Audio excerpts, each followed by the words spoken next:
Boa noite, sejam bem-vindos então à nossa aula inicial da unidade 4, trabalhando o terceiro processo da gestão de pessoas, que é o processo de remunerar, né, ou remuneração de pessoas. Sejam bem-vindos, Darley, Gislaine e Gilmar, tá?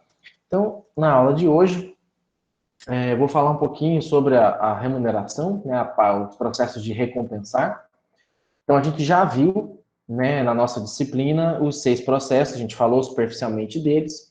Desses 6, a gente já viu o processo de agregar, que envolve recrutamento e seleção, e aplicar, que envolve desenvolvimento de pessoas, cargos, né, fluxos, avaliação de desempenho, ambientação do colaborador, entre outras coisas. E hoje a gente vai ver o processo de recompensar pessoas, né? Então, seguindo o nosso livro base, né, do que é Venato, eu dividi a unidade 4 em 3 aulas, tá?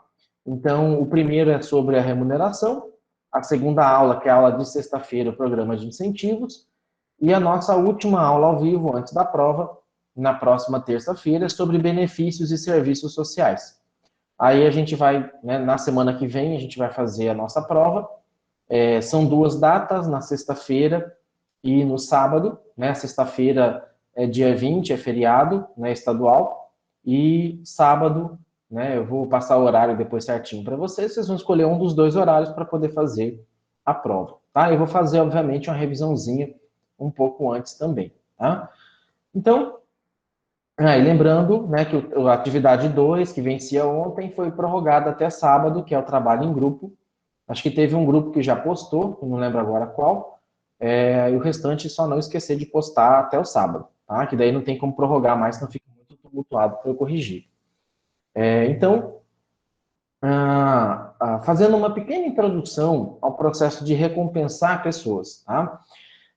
A pessoa passou por um processo de seleção, né? Depois ela foi colocada num determinado cargo e, na verdade, quando você vai criar o cargo, quando você vai solicitar a contratação dessa pessoa, você já tem que dizer também qual é o salário que é possível pagar.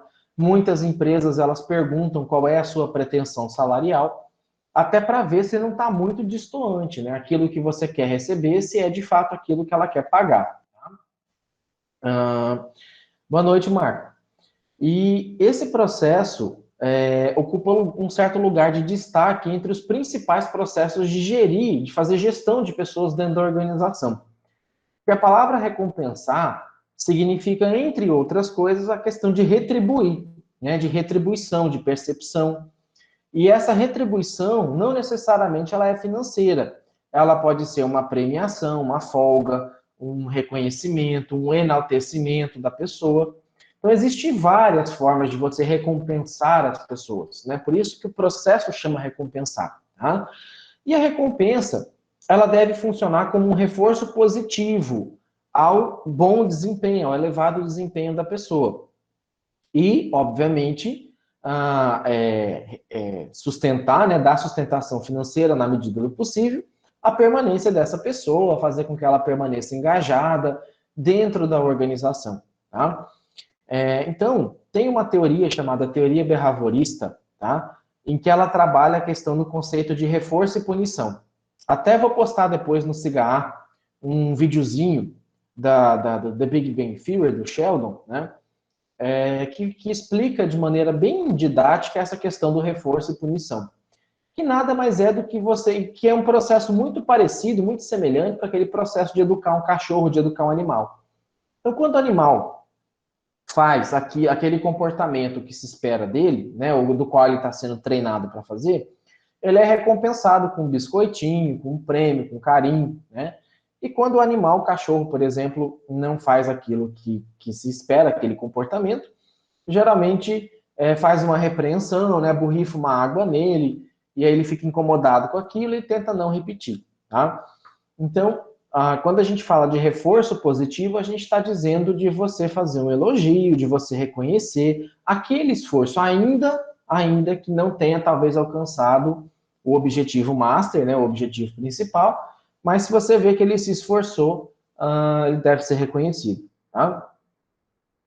Em muitos países, né, quando o atleta, o time de futebol vai disputar uma competição, né, às vezes aquele time, mesmo perdendo, ele é reconhecido pelas pessoas, pelos torcedores, porque eles reconhecem o quê? O esforço que foi feito. Tá? Então, o conceito de remuneração, ele é um processo de troca. Né? De um lado, você tem as expectativas de trabalho por parte da organização, e de outro, a recompensa que uma pessoa recebe pelo seu trabalho. Né? Ou seja, a contraprestação, a contrapartida por aquilo que é desenvolvido.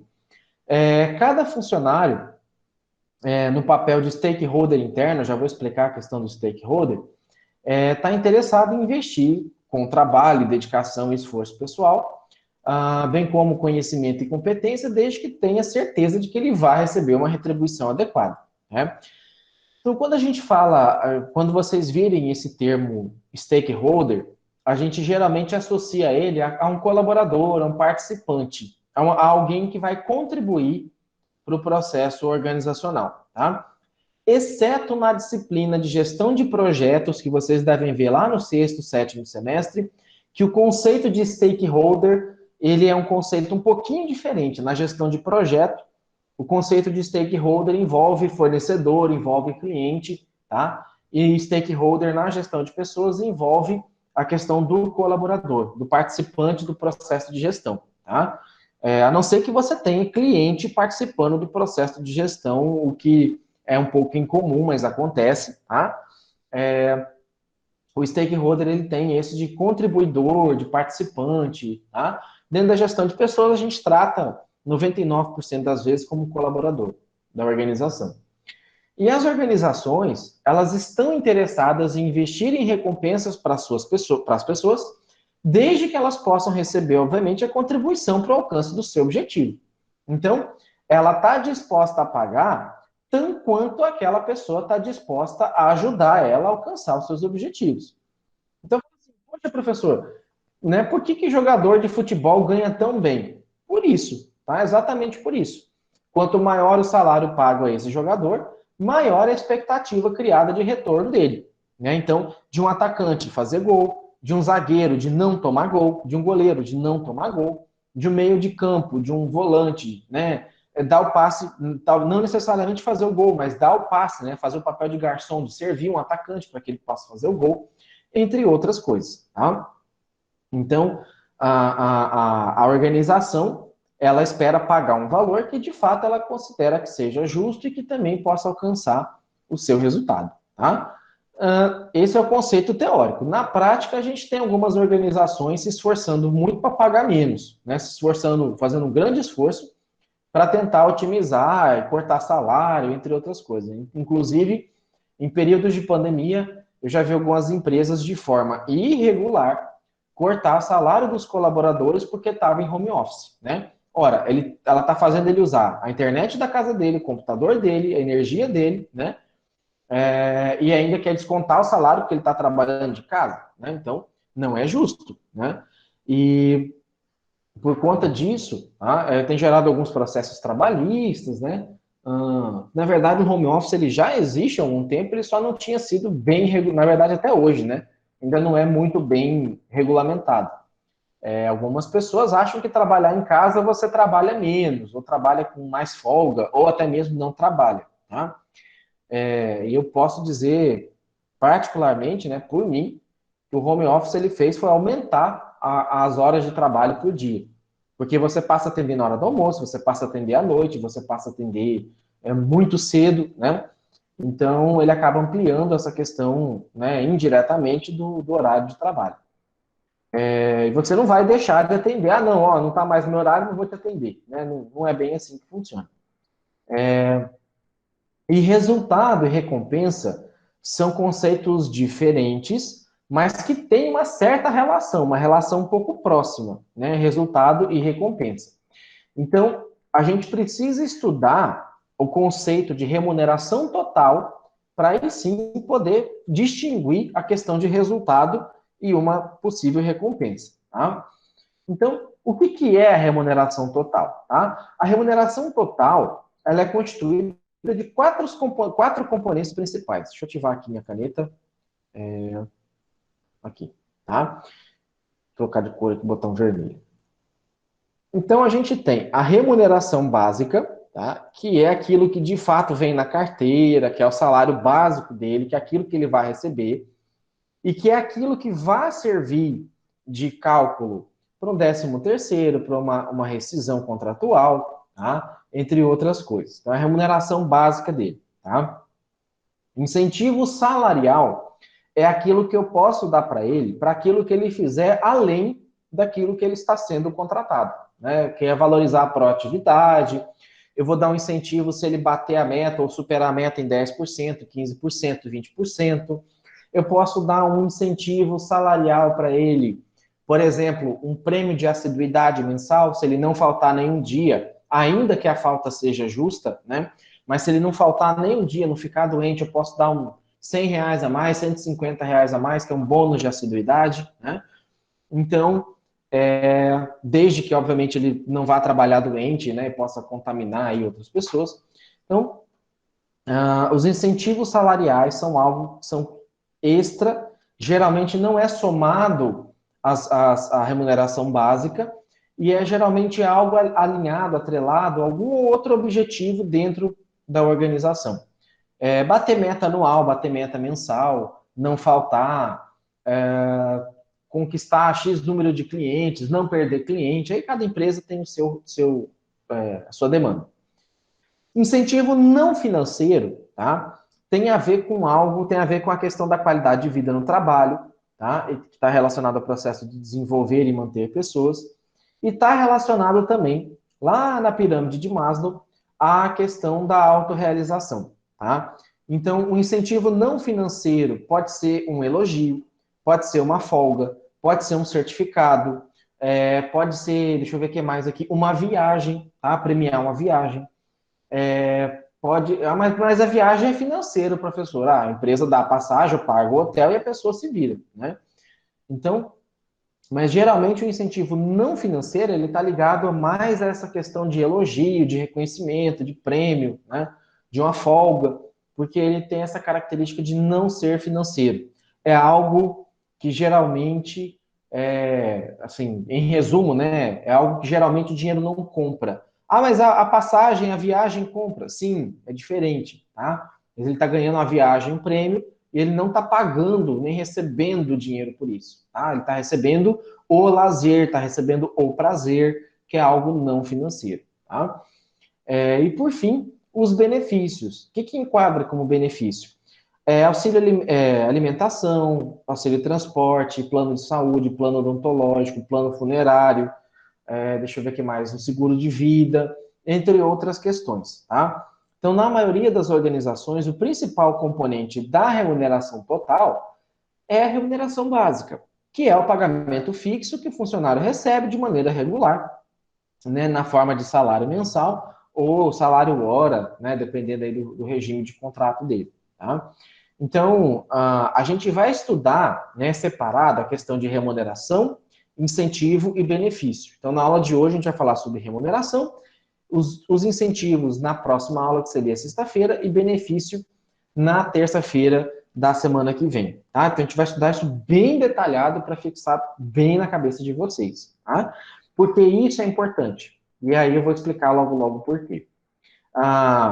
Muitas pessoas, às vezes, falam assim, eu trabalho numa empresa, eu ganho um salário de R$ 1.500, tá? Aí a outra empresa me chamou para trabalhar ganhando um salário de R$ 2.000, né? Vou ganhar R$ 500 a mais. Só que na primeira empresa, ele tinha um plano de saúde que cobria ele e a família dele, ele tinha plano odontológico, tinha vale alimentação e vale transporte. Se você somar os benefícios, né, e alguns incentivos, você vê que no final das contas não é 2.000 que ele ganha os 1.500, mas se você somar os benefícios, que dá mais 600, R$ 700, acaba saindo por 2.200, tá? Da mesma maneira, uma coisa é trabalhar no interior, outra coisa é trabalhar na capital, né? O valor, por exemplo, do aluguel de uma kitnet, de uma casa pequena em Cáceres, não é o mesmo de Juara, não é o mesmo de Nova Mutum, não é o mesmo de Cuiabá, não é o mesmo de Lucas do Rio Verde, não é o mesmo que São Paulo. Então, isso muda também. Às vezes, aqui em Cáceres, por exemplo, você ainda acha com uma certa facilidade empregada doméstica que trabalhe somente por um salário mínimo, tá? Em Cuiabá, geralmente é 1,5 salário, mais vale transporte, refeição, parará, parará, parará, entre outras coisas.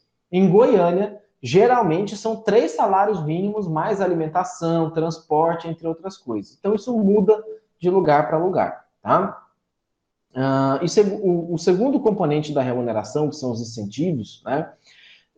Os incentivos geralmente são programas desenhados para recompensar o funcionário com um determinado grau elevado de desempenho, podendo ser realizado na forma de bônus, de prêmio, de participação no resultado, na meta objetiva alcançada, entre outras coisas. E o terceiro, né, que é os benefícios, quase sempre são enquadrados na remuneração indireta, que varia, como eu falei, seguro de vida, seguro de saúde, vale refeição, vale transporte, entre outras coisas. Tá? Então aqui tem um organograma que detalha, na verdade, resume a questão da remuneração total, né, para mostrar que ela deriva, né, de outras coisas, não só da remuneração básica, que é o mais comum da gente ver, que na verdade é obrigatório por lei. Tá? Então, vejam que a teoria ela explica que existem recompensas financeiras e não financeiras. E dentro da recompensa financeira, a gente ainda pode dividir entre direta e indireta. Tá? Então, a direta ela consiste, de fato, pelo pagamento da organização pelo serviço realizado. Né? E geralmente é equivalente a dinheiro, né? Como salário, bônus, prêmio. E a indireta é aquela que decorre geralmente de convenções coletivas, do próprio mercado de trabalho, que é um pouco mais exigente, né? No mercado de trabalho não aceita trabalhar por menos do que isso, que envolve a questão da quantidade de dias de férias e como que elas podem ser vendidas, gratificações, gorjetas adicionais, né? Que corresponde à periculosidade, insalubridade, entre outras coisas. E a soma das recompensas direta e indireta é o que gera a remuneração, tá? Então, lembrando um pouquinho da biologia, associando a nossa aula um pouquinho da biologia, é como se a gente dissesse que a remuneração faz parte do gênero, tá? E o salário é como se fosse a espécie, né? Então, a remuneração, ela está um pouco acima. Hierarquicamente, ela está englobando os conjuntos de espécie, né? Que pode ser o salário, com os incentivos, entre outras coisas, tá? E aí, né, aqui também tem um outro quadro que detalha um pouco mais os tipos de recompensa, em que você tem as financeiras, tá? Que é a direta e indireta, como a gente já explicou, tá? E também as não financeiras, tá? Que tem a ver um pouquinho mais com a questão dos incentivos, do reconhecimento, tá? Então, aqui também está bem resumido, como se fosse um mapa mental, um mapa conceitual, que divide de maneira bem simples a questão dos tipos, né, os diversos tipos de recompensa. Tá? Lembrando também, percebam que da não financeira tem a ver a questão da segurança do emprego, tá? O fato de você não ser demitido, o fato de ser uma empresa sólida que não está suscetível a uma demissão simples, tá? A questão de promoção, de crescimento de carreira, a chance de você entrar como office boy e chegar a presidente da empresa, tá? Autonomia, liberdade no trabalho. Então percebam que não tem como eu colocar um preço ou valor nas recompensas muitas vezes não financeiras, tá? E aí eu vou citar um exemplo do meu irmão mesmo, que trabalhava na Ambev, né, em Cuiabá, e lá na Ambev ele tinha um salário, assim, muito bom, né, relativamente bom pelo que ele trabalhava. Recebia hora extra, recebia bônus de produção, recebia 14º, 15º salário quando batia as metas, tá? Meta semestral, meta anual. E ele falava assim, nossa, é um lugar bom assim para ganhar dinheiro. Você começa de baixo, mas a chance de você crescer é rápido e tem muitos cargos para você alcançar. Só que o que era o problema dele?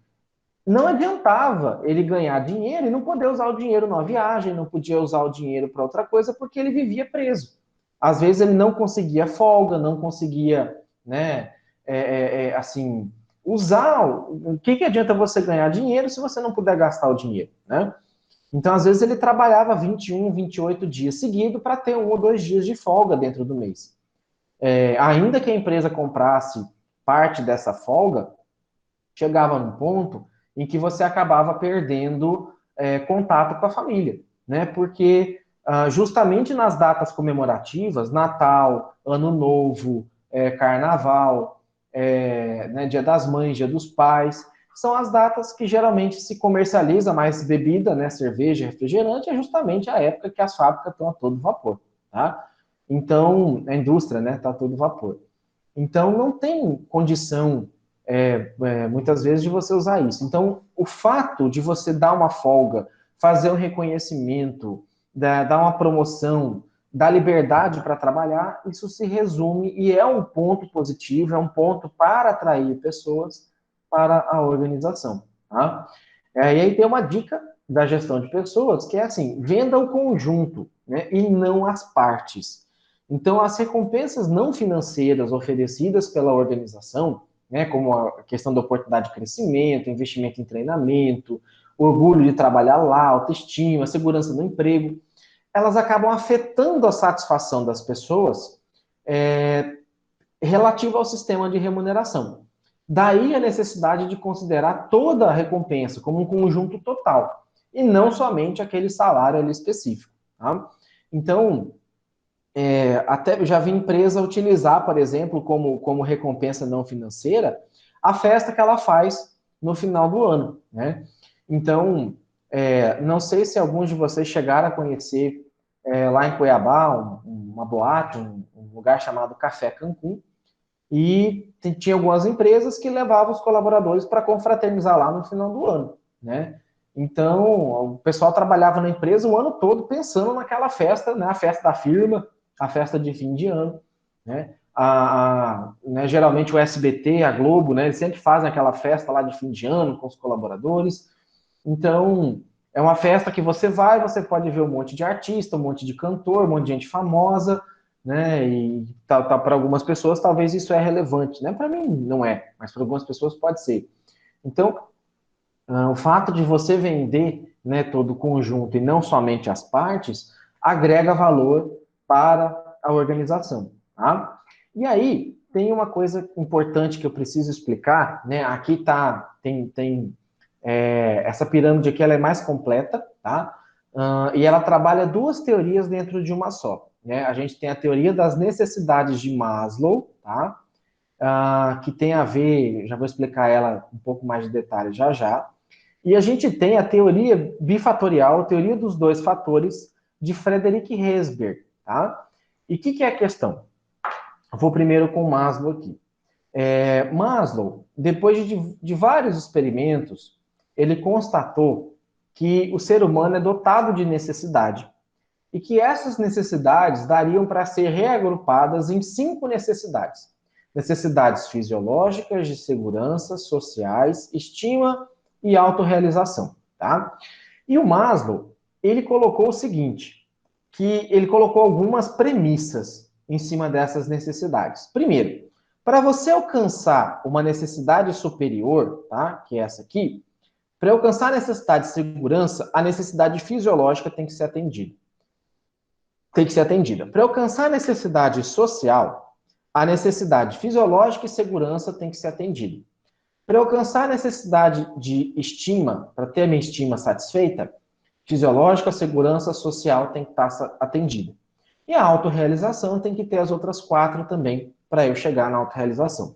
Então, como é uma coisa muito difícil de alcançar, a premissa dele era o seguinte, que nem todas as pessoas conseguem alcançar a autorrealização, e mais difícil do que alcançar a autorrealização é se manter autorrealizado, tá?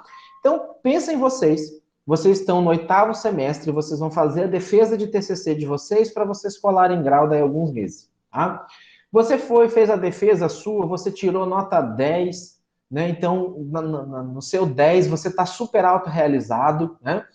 E aí você começa a contar para as pessoas que tirou 10, as pessoas vão te dar parabéns, aquela coisa toda. E aí isso no primeiro dia. No segundo dia, você conta para as pessoas que tirou 10, as pessoas, tá, beleza, tá joia. No terceiro dia, quarto dia, quinto dia, o pessoal já fala, nossa, mas que cara chato, tá bom, eu sei que você tirou 10, né? E aí não tem como você, às vezes, se manter autorrealizado. E autorrealizado é diferente de feliz, tá? Não necessariamente, toda pessoa autorrealizada geralmente é feliz, mas nem todo feliz é um autorrealizado, tá? Então, mais difícil do que você alcançar a autorrealização é você se manter autorrealizado.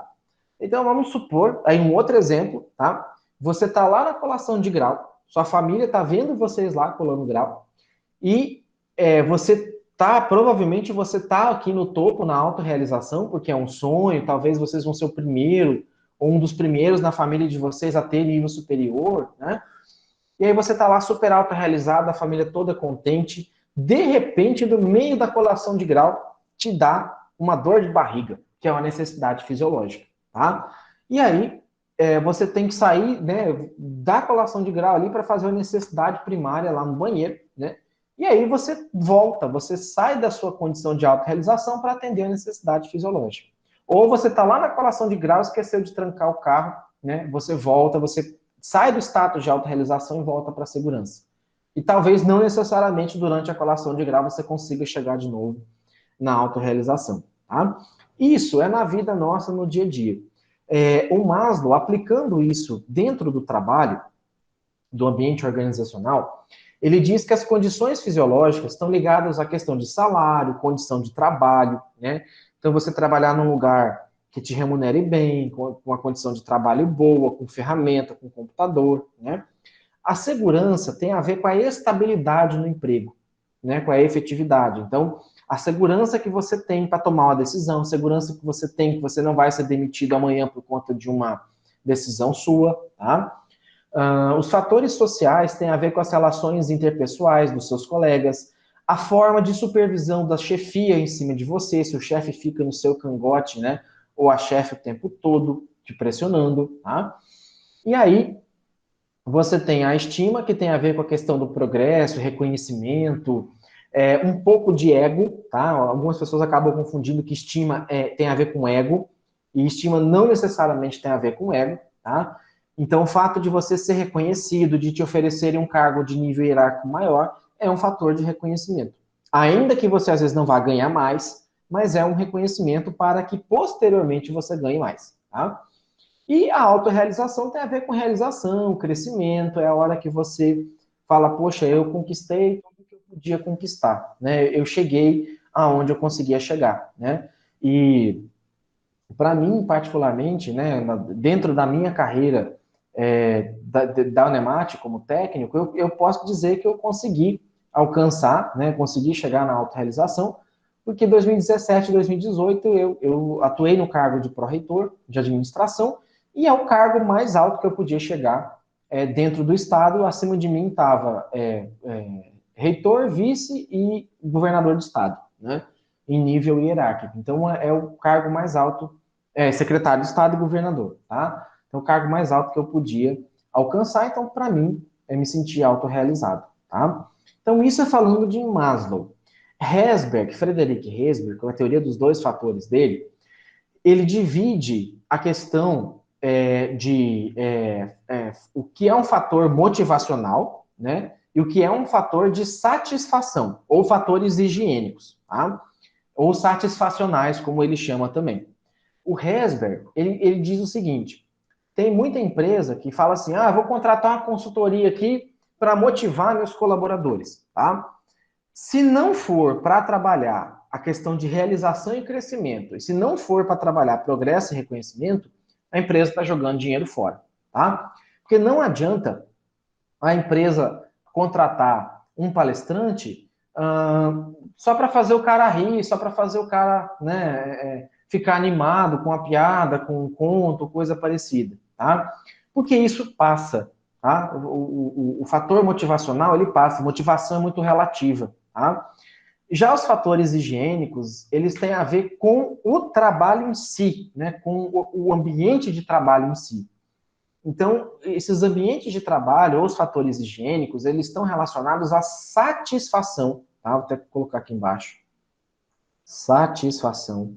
Nossa senhora, anotar que esse trem aqui é difícil, hein? Satisfação. Só abreviar aqui. Parecendo criança escrevendo. Satisfação, tá? E esses fatores higiênicos têm a ver com a questão do conteúdo do cargo, vamos chamar assim, né? Então, o que, que o cargo faz, o que, que o cargo desempenha, tá? Com quem que ele se relaciona, tá? E já, isso os fatores higiênicos. Já os fatores motivacionais têm a ver com o contexto do cargo, tá? Então, tem a ver se é um cargo de status, presidente da corporação, diretor de não sei o quê, CEO de tal lugar, tá? E tem a ver com a sua motivação. Era nesse cargo que eu queria estar, né? Estou realizado nesse cargo, tá? Então, o Herzberg, ele divide, né, a teoria dos dois fatores dele, e ele diz que se o problema, por exemplo, tem a ver com o salário, o funcionário vai estar insatisfeito, né? Então não adianta eu chamar um palestrante para fazer uma palestra de motivação para ele, que ele vai ficar mais puto da vida ainda. Vai falar, poxa, o cara não aumenta meu salário e traz um cara aqui pagando 15, 20 mil reais para fazer uma palestra de motivação, né? Sendo que se ele me desse aí uma folga, se ele me desse um salário 500 reais maior, eu ficaria muito mais satisfeito com isso, tá? Então, ele faz esse tratamento diferenciado justamente para que o administrador possa reconhecer se é um problema de fato motivacional da sua equipe ou se é um problema de satisfação da sua equipe. Tá? Então, a satisfação tem a ver com o ambiente de trabalho, o conteúdo do cargo em si e o fator motivacional com o contexto do qual ele está inserido. Né? Há quem diga que a pirâmide de Maslow foi atualizada, isso aqui é brincadeira, tá, pessoal? Isso aqui não tem livro, não, tá? E que diz que há uma necessidade básica maior do que a fisiológica, que é a internet, né? Há quem diga que isso é verdade, mas isso aqui, obviamente, é só uma brincadeira, tá? Não vai colocar isso na prova, pelo amor de Deus, tá? Tá gravado. Porque a internet, energia elétrica, né, virou nosso cotidiano, nosso dia a dia. E aí eu posso afirmar para vocês, na reitoria, quando cai a internet, para mais de 2/3 dos trabalhos que são desenvolvidos, e quando cai energia, para 100%. Não tem o que fazer sem energia lá. Tá? E aí, para isso, para que você alcance a satisfação e a motivação dos colaboradores, e para que você faça com que o atendimento aos objetivos organizacionais fique alinhado aos objetivos individuais, você precisa fazer um desenho do sistema de remuneração. Então, tem uma série de políticas e procedimentos para você remunerar. E a construção de um plano de remuneração requer alguns cuidados, pois provoca fortes impactos nas pessoas e no desempenho da organização, pelo efeito e consequência, né, o causa e efeito que ela proporciona. Perdão. O desempenho do sistema de remuneração vai oferecer dois desafios principais. O primeiro, de capacitar a organização para alcançar o seu objetivo estratégico, e o segundo é ajustar esse modelo às características da organização e do ambiente que envolve ela. Então, em que sentido, professor? Já comentei com vocês. Às vezes o custo de vida de morar no interior, dependendo do interior, é mais barato do que às vezes o custo de vida de morar na capital, tá? Algumas coisas são mais baratas, outras coisas são mais caras. Então, por exemplo, aqui em Cáceres, aluguel é relativamente barato. Com 800 reais, R$ 1.000, você aluga a casa de 3 quartos construída há menos de 8, 10 anos, tá? Uma casa de 2.000, 3.000 reais o aluguel aqui é mansão, mansão mesmo, com piscina e tudo. 2.500 você aluga casa de 4 quartos com piscina aqui, tá? Porém, às vezes eletrodoméstico, alguns produtos, alguns serviços são mais caros do que Cuiabá, né? Do que outras cidades aqui do estado. Carne de frango geralmente costuma ser mais barato em Cuiabá, né, do que Cáceres. E já a carne de boi, carne de vaca, costuma ser mais barato em Cáceres do que Cuiabá, né? Então tem seus pontos e contrapontos aí. A ideia do desenho do sistema de remuneração é que o salário seja compatível com o salário da região, de onde se está envolvendo, tá? E aí é onde a empresa precisa fazer um estudo de mercado, né, pesquisar o valor que os concorrentes estão pagando para os colaboradores, para você não ter problema de pagar menos e aí os funcionários terem muita rotatividade e não pagar demais e acabar enforcando o caixa da empresa, tá?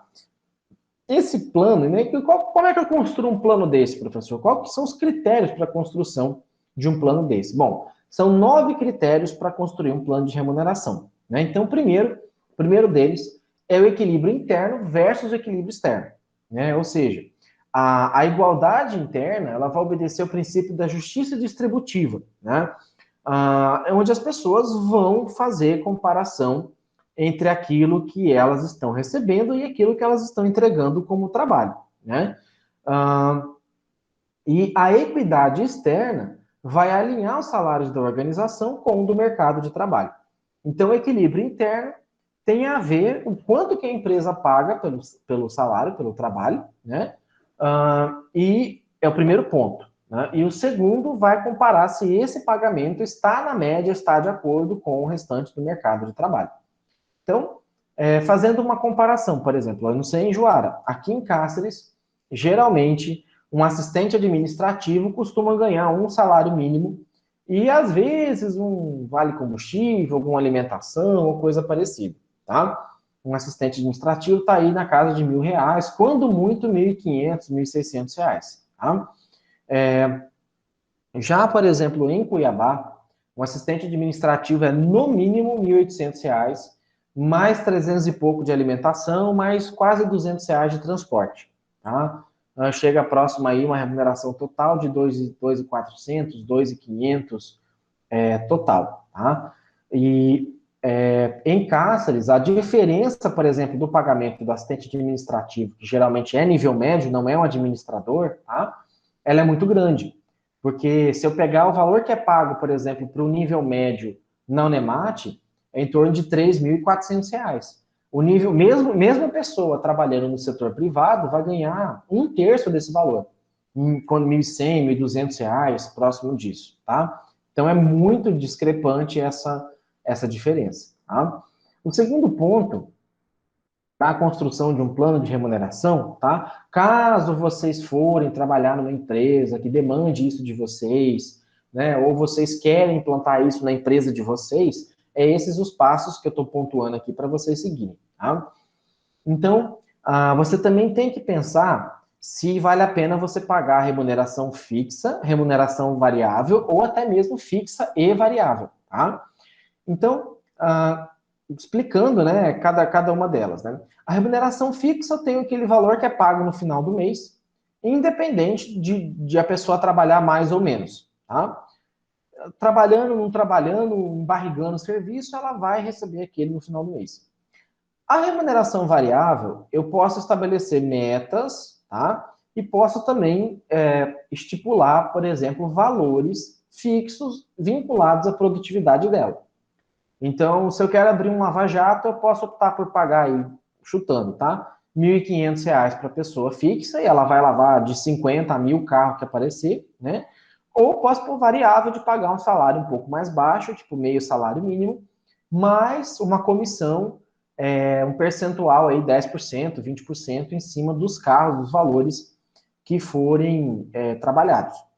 A única questão que tem que se observar da remuneração variável é que a soma da fixa ou da variável não pode ser menos que um salário mínimo, tá?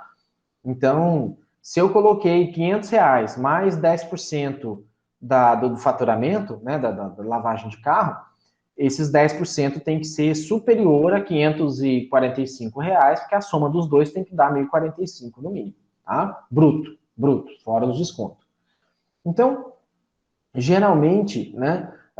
E aí você pode variar ela de acordo com meta, com lucro, com faturamento, entre outras coisas. E a remuneração variável, geralmente, ela é paga a presidentes, diretores, que podem receber um salário mais baixo e também trocar isso por ações da companhia. A Apple faz isso, a Walmart faz isso, algumas empresas de franquia têm feito isso, tá? Você paga um salário um pouco menor, mas ele ganha em questão de patrimônio, participação, ele passa a ser dono também da empresa, tá? O terceiro ponto tem a ver com a questão do desempenho, o tempo de casa, né? Então, você pode valorizar, né, de acordo com a contribuição individual ou de grupo, né, dentro de um determinado tempo na empresa. Então, é a cultura organizacional que, na verdade, vai definir qual vai ser essa ênfase, né? Então, na 3M, por exemplo, predomina a cultura da inovação. A remuneração enfatiza o desempenho e a contribuição das pessoas no resultado final. Então, a 3M ela vai recompensar aquele funcionário que der uma ideia inovadora, vai recompensar o funcionário que se dedicar lá a trabalhar mais tempo, vai se dedicar a distribuir o PLRE, né, participação em lucro e resultado da empresa. Então, ela pode dividir parte do lucro dela com os colaboradores, desde que eles, de fato, colaborem. Tá? Você pode também ter a remuneração do cargo ou remunerar por competência. Tá? Então, a gente lembra que a gente falou a questão de você vincular cargo ou vincular competência. Né? E quando você vincula cargo, é quando esses cargos são fixos, geralmente não muda. A tecnologia é mais estável, né? E a rotatividade é baixa porque não tem muita mudança. Tá? Já a remuneração que baseia na competência, ela é voltada para organizações que a força de trabalho muda tão rápido quanto o ambiente organizacional do qual ela está inserido também muda, né? E aí você valoriza a questão de aprender novas ideias, de aprender novas tecnologias, né? De mudar a questão de fazer com que ele permaneça ali, para não ter rotatividade, entre outras coisas, tá?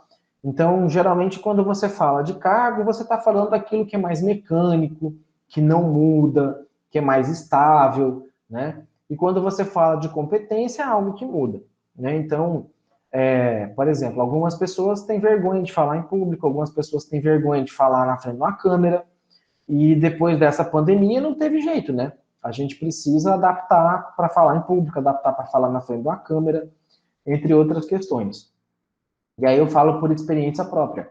Gravar aula sozinho, você dá uma aula para ninguém, né, num ambiente vazio, assim, no estúdio e tal, é muito esquisito. Muito, muito, muito esquisito.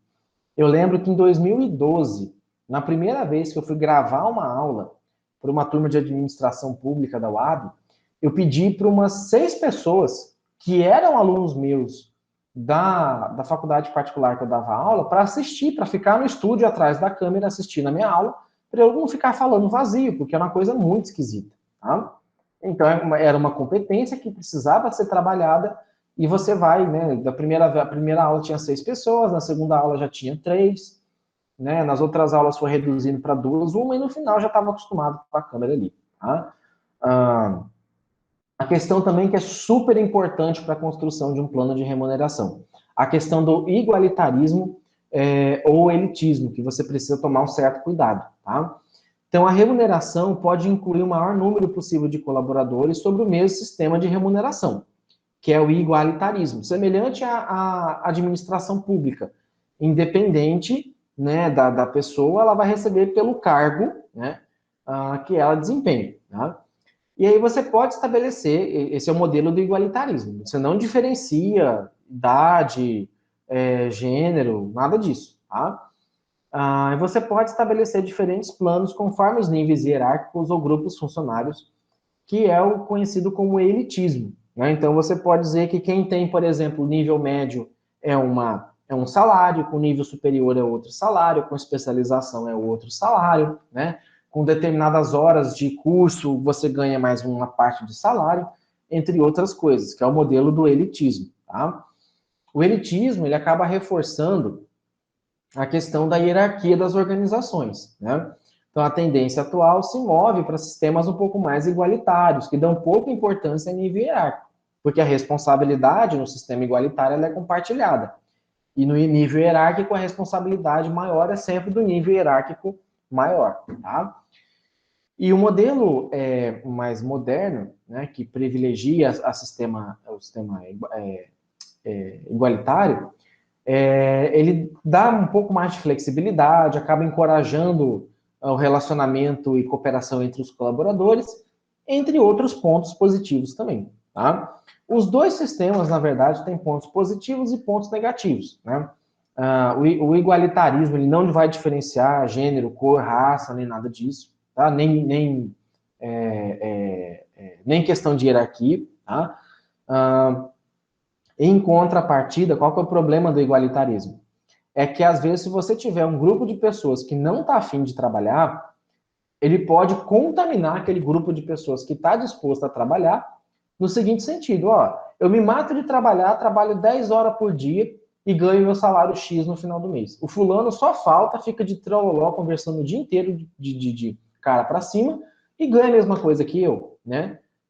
Então isso é a disfunção do igualitarismo. Já o elitismo, a vantagem dele é que o nível hierárquico faz com que as pessoas queiram crescer e ocupar aquele nível hierárquico lá dentro. O ponto negativo do elitismo é que muitas vezes a diferença é muito grande entre um nível hierárquico e outro. A questão de poder, né? O nível hierárquico ele te dá poder, te dá autoridade, te dá responsabilidade.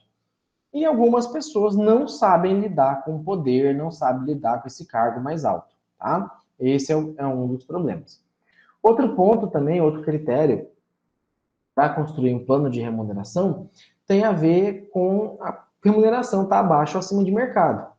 Então, a decisão de pagar, por exemplo, abaixo do mercado é comum em empresa pequena, porque ela não tem condição de pagar um bom salário, né? Geralmente são empresas pequenas, são empresas jovens, são empresas não sindicalizadas, é uma empresa que está começando agora, né? Em área economicamente pouco desenvolvida, né? Que apresenta elevada proporção de mulheres e minorias na sua força de trabalho. O problema né, dessas empresas que pagam abaixo do mercado de trabalho é justamente a informalidade. Então, às vezes, ela não registra carteira, quer pagar baseado em produtividade, né? E aí só paga o mínimo, não paga a produtividade, entre outras coisas. E a decisão de pagar acima do mercado de trabalho é comum em organizações que procuram reter e motivar seus colaboradores, a fim de minimizar o custo de rotatividade e absenteísmo. Absenteísmo é falta, tá? A pessoa que fica faltando muito. E a rotatividade, o outro termo é turnover, que a gente chama, né, dentro da gestão de pessoas, que é o pessoal contrata, demite, contrata, a pessoa pede para sair, né? Então, pagar um salário baixo, né, de mercado, você vai ter essa consequência, rotatividade pessoal e talvez falta, né? Você vai ter uma coisa mais insegura. Pagar um pouco mais elevado, você vai ter uma motivação extra, vai minimizar esse custo de rotatividade e absenteísmo. O problema é que, às vezes, um salário acima do mercado pode afogar o caixa da empresa também, né, como ponto negativo. Prêmios monetários ou não monetários. Então, o plano de remuneração também tem que dizer o que vai ser remunerado e o que não vai ser remunerado, né? E os prêmios monetários são aqueles que predominam nas organizações, que atuam em mercado muito volátil, também com pouca segurança no emprego, né? E os prêmios não monetários predominam em trabalhos interessantes, mais agradáveis, de desafio de reconhecimento público, entre outras questões, tá? Então, o prêmio monetário, muitas vezes, ele é vinculado a serviços que as pessoas normalmente não fariam ou não gostariam de fazer. Daí você paga para virar um atrativo um pouco maior, né? E o não monetário tem a ver com aquele que gera satisfação e motivação, né? Por exemplo, ajudar numa campanha, num asilo, na arrecadação de alimento, né? Na arrecadação de ração para animais de rua, entre outras questões, tá? A penúltima aqui, né, a remuneração aberta ou confidencial. A empresa ela vai ter que decidir se os funcionários podem ter acesso à informação sobre a remuneração dos colegas, né, que é o que a gente chama de remuneração aberta, ou se esse conhecimento é evitado, que é a questão da remuneração confidencial. Tá? Isso pode acontecer, professor? Pode. A empresa não é o ideal, tá? Não é o ideal. Mas a empresa ela pode pagar, sim, salários diferentes para pessoas diferentes dentro da organização, de acordo com o rendimento de cada uma delas. Tá? E esse é o grande problema. Muitas empresas têm se utilizado dessa brecha legal justamente para pagar uma remuneração menor para as mulheres, tá? O que é algo totalmente, assim, deplorável, desprezível, porque às vezes ela trabalha igual ou até mais que um colaborador homem e ela acaba recebendo bem menos do que ela teria direito, simplesmente porque a remuneração é confidencial, e daí a empresa opta por pagar um salário menor, tá? Então, já tem várias e várias e várias pesquisas que mostram que as mulheres, muitas vezes desempenhando o mesmo cargo, com a mesma competência, com a mesma função, de homens acabam ganhando salários menores, tá? No serviço público, geralmente isso não acontece, porque é plano de carreira, então ele não diferencia, né? Você sabe, pela qualificação, pela forma de ingresso no serviço público, da onde aquela pessoa está enquadrada, e daí nem tem como diferenciar, mas em empresa privada isso é mais comum, tá? Infelizmente isso é mais comum.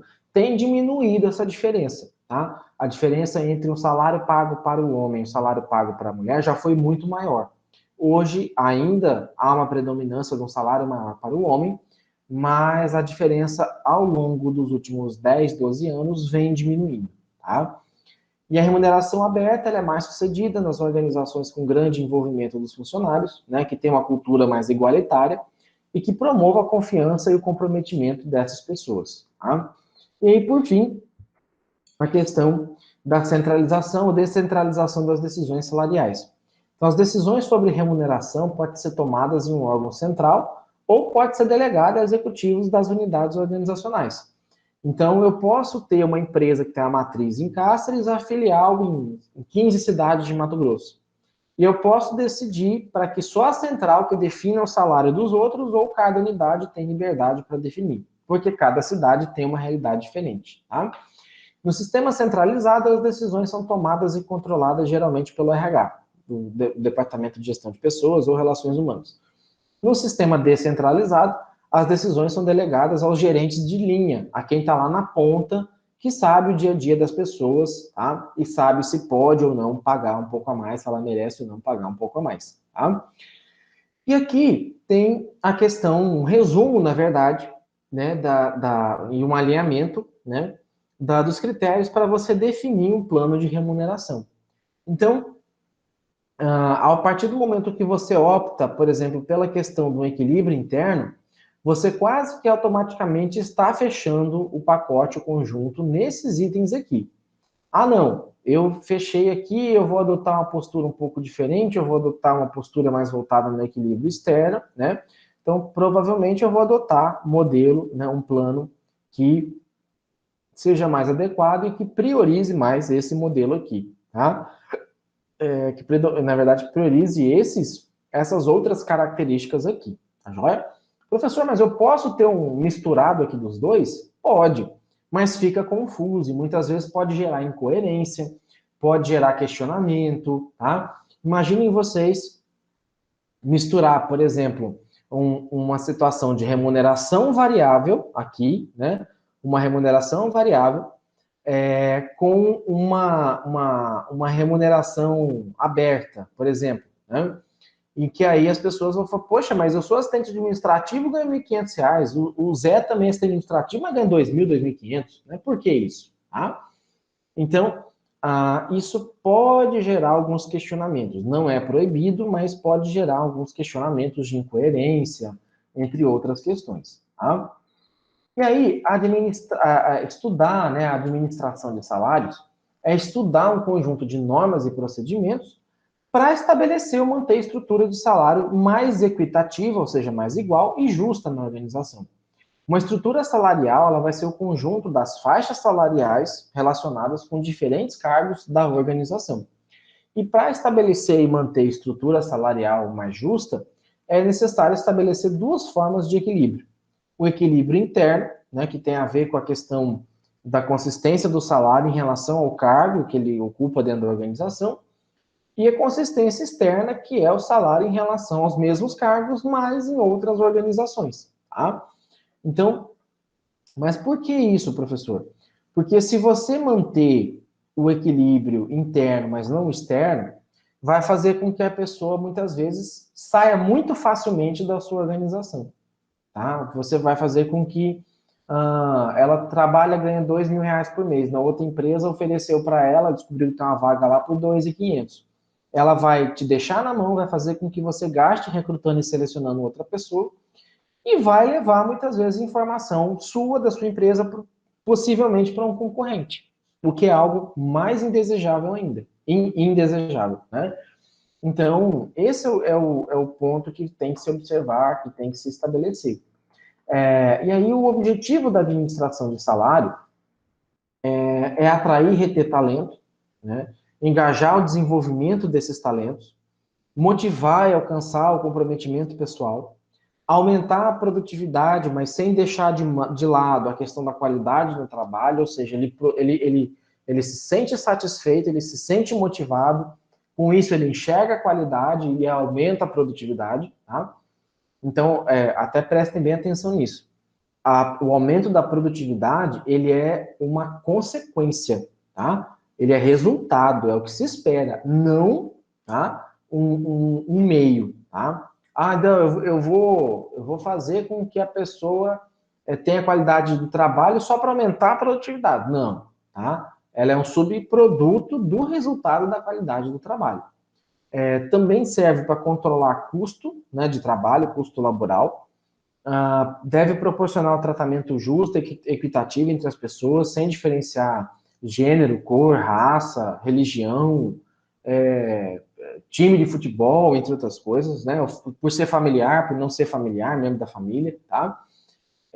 Também deve cumprir com a legislação trabalhista, deve proporcionar um ambiente de trabalho mais amigável e impulsionador, e garantir também a competitividade e a sustentabilidade da pessoa e do negócio como um todo. Tá? E aí, é necessário, para que isso aconteça, que você faça, na condição de gestor de recursos humanos ou de gerente da empresa, uma pesquisa salarial. Né? Então, por quê? Porque o salário tem que obedecer um duplo equilíbrio. Ele tem que ser o fiel da balança do equilíbrio interno e externo. Então, a pesquisa salarial, ela se baseia na amostra de cargos, né, da organização e também na amostra de empresas que vão representar o mercado de trabalho. Então, para não precisar trocar informações a respeito de todos os cargos, né, é necessário selecionar os cargos de referência ou cargos amostrais ou aqueles que você tem maior quantidade dentro da sua empresa. Às vezes você tem 15, 20, 30 cargos diferentes, é muito difícil pesquisar todos eles. Mas desses 30 cargos, 20 é vendedor. O resto é administrativo, é gerente, é limpeza, não. Então vamos bater em cima dos 20 ali, que é o quantitativo maior, tá? E esses cargos que vão ser o de referência, ou que vão ser a base do seu plano, eles têm que ter 3 características, né? Representar os vários pontos da curva ou da reta salarial, representar os vários setores de atividade da organização e ser facilmente identificável no mercado de trabalho. Ou seja, ele tem que ser algo que, de fato, eu possa pesquisar em outra organização, existe um trabalho parecido com esse que é feito aqui dentro, nas mesmas condições, localidade, região, cidade, né? Porque, igual eu falei, mudar de cidade, isso afeta, muda também. E ele tem que ser representativo para as outras funções também. Por exemplo, se o salário do nosso assistente administrativo está 10% maior do que a média do mercado, então, em tese, você também tem que afirmar que o salário do gerente, que o salário do diretor, que o salário das outras pessoas, do motorista, do pessoal da limpeza, também esteja mais ou menos dentro dessa média de 10% acima do mercado. E se você joga um mais alto, um mais baixo, começa a gerar descontentamento da equipe, pode gerar desalinhamento, absenteísmo, rotatividade, entre outras coisas. Tá? E da mesma forma, para não precisar trocar informações com todas as empresas, é necessário selecionar empresas amostrais. Então, você pega uma empresa um pouco maior, uma empresa um pouco menor, uma empresa do mesmo tamanho, e você vai fazendo as médias, né? Então, você também tem que observar outros fatores, por exemplo, a questão da localização geográfica, né?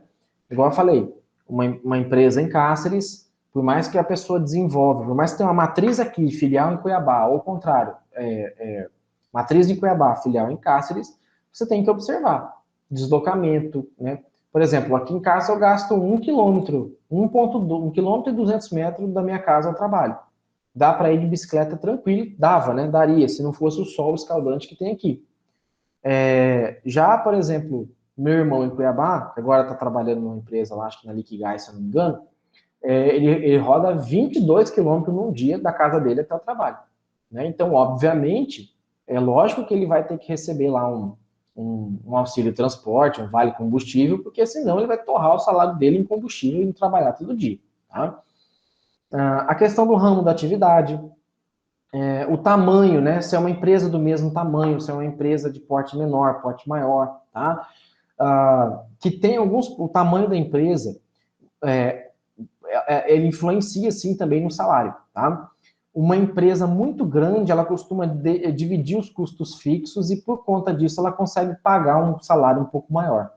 Uma empresa menor, ela não consegue, às vezes, dividir o seu custo fixo, daí ela acaba pagando um salário menor, tá? Mas como assim, professor? Ora, geralmente, toda empresa tem que ter um contador, né? Um contador para uma empresa que fatura 20 mil reais por mês vai pesar no orçamento muito mais do que um contador numa empresa que fatura 2 milhões, 3 milhões, tá? Então tem essa questão também, o tamanho da empresa. E por fim, a questão da política salarial, né? Então, fazer com que as empresas que você for pesquisar, fazer a pesquisa salarial, tenham uma política salarial também, não seja aleatório, não seja assim, tão diferente da sua, tá? Porque senão, obviamente, vai dar diferença no valor. Porque aí você vai pesquisando na empresa, o salário é R$ 1.500, mas não tem benefício nenhum. Aliás, o salário é R$ 2.000, mas não tem benefício nenhum. Aí a sua está pagando 1.500, né? Tá R$ 500 a menos. Não, mas a sua também paga auxílio alimentação, transporte, saúde, vestuário, entre outras coisas.